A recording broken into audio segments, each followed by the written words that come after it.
وأضرب مثل مما علمني إياه أستاذي الشيخ المرتضى الشهرودي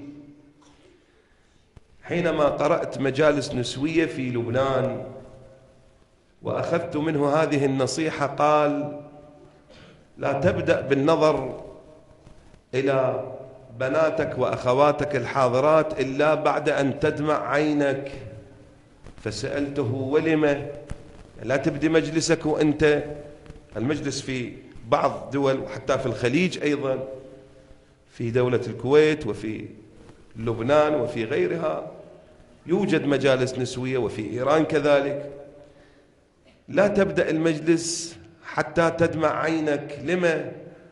قال: لأن في النساء قد تكون من الحاضرات زينب ولا زالت كف أبا الفضل العباس تدفع عنها الضر وتدفع عنها النظر.